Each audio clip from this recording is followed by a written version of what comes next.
Hi everyone, I'm Danny here at Proof Bread at Shea. My approach to customer service is honestly really simple. I follow that classic golden rule. I just like to treat people the way that I would be treated if I came into the bakery. And in fact, the first time I came in here, I had a wonderful experience, and that's why I work here now. But I always just try to approach everybody with the same level of kindness, lightheartedness. I feel like some places take themselves a little too seriously, and I'm somebody who just wants to, be open. It's as simple as telling them a little bit about what goes into a product, adding some fun anecdotes here and there, asking if there's anything else you can get if they haven't tried anything, maybe including that if you are comfortable giving samples or if you have that out sample for the day. Just kind of always trying to add a little bit of an extra thing to not just entice somebody to come back, but also make it memorable. I mean, most people buy 4 or 5 things a day, whether it's gas or candy bars or groceries, or if our product can be one of those things and that's the thing that sticks with them for the day, what they bought, that's what we want more than anything, is to leave a lasting impression. So that's the thing that keeps people coming back, as opposed to just the product. I mean, the product, obviously,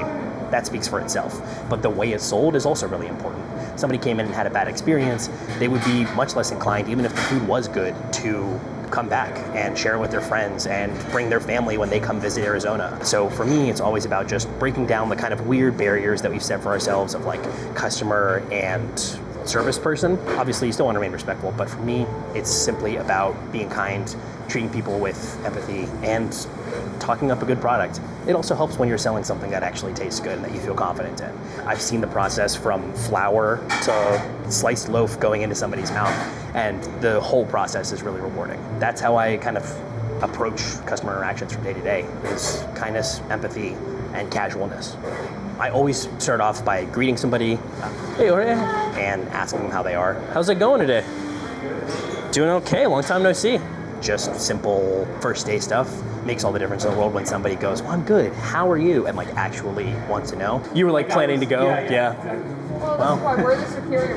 We're always there. And that automatically, they're doing half of your job for you, because then suddenly that barrier is down and you can have a nice short conversation with somebody while you're packing something up. Whenever I know that something might take a minute, like I'm slicing bread or making a coffee or just trying to jam an extra large French loaf into a bag, I always just try to ask, casual questions, things like, have you been in before? Do you have any favorites?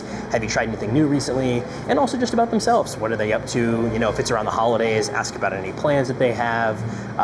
Really just, ask if they're surviving the heat, especially here in Arizona. I feel like that's always an important question, making sure they're doing okay. Try not to point. I follow that Walt Disney rule where I try not to point unless, but I rarely have to. Everything's right in front of me, so that part's easy. The biggest thing that I try not to do is not make an assumption. If somebody comes in and they're looking a little worse for the wear, maybe they look like they've had a bad day, I try not to assume, if they're a little bit short or a little bit seem like they're in a hurry, that they, have it out for me, and more so just, again, approach it with empathy. I've been in stores before where I was just having an awful day, and sometimes I don't want to have a super long interaction. I just want to get my stuff and go home, and that's perfectly reasonable. You're entitled to that if you want to. I just try to be just as kind to them as I am to the folks who want to stay and chat for 10 minutes.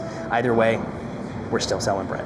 The best thing I can say is Proof attracts so many wonderful people who work behind the counter that you're never far away from somebody who knows something that you don't and can give you a piece of advice. I think when you put in that little extra effort, that little point of conversation that maybe they wouldn't get at another bakery or at a place that is a larger chain, I think folks actually really do light up and open up, and you get to see a really wonderful side of a customer that is coming in thinking they're getting something and getting that plus a lot more. The best experiences that I've had in restaurants were not just ones where the food was amazing, but ones where the service caught me completely off guard, and I left spending twice as much because I left a gigantic tip because I had such a great time. So when a customer is oh, you know what, actually, I'm having a great day, and I'm actually gonna get 3 more loaves of this, and I'm gonna ask you a question about the pizza because I'm really interested. I didn't come in for lunch, but now that I see you have it, that's what I'm gonna get. And so for me, that opens up a world of possibility. We're separating out our core sourdough. I'm gonna show you how to stretch and fold. Bus tubs, labeling standards. It's fine if yours is ripping apart more easily. Lifting so it gets a nice stretch. Smooth side down on the floured surface. Quick and easy, spreadable cinnamon sugar filling. Cracking a small batch of eggs. I'm making a small batch of English muffins. We're making croissant dough. Spread it out from the middle evenly. It's time to roll it out. and shape some croissants. We're going to score baguettes properly. I really love being able to use one dough for multiple things. I'm going to do something that I haven't done in a while, although it built our croissant program.